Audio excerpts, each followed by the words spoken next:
Roanoke Valley Resource Authority needs your help. Did you know that some of your everyday waste is flammable?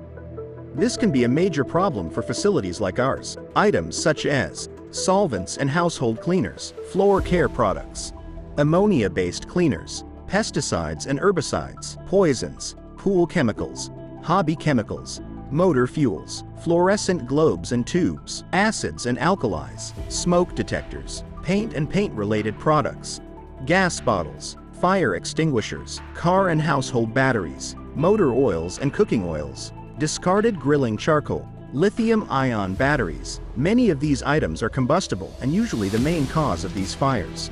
RVRA needs your help in disposing of these items properly to help prevent trailer fires. All chemicals, paint, batteries, and other hazardous materials can be disposed of on every third Saturday of the month at the RVRA Household Hazardous Waste event conducted at various locations in Roanoke.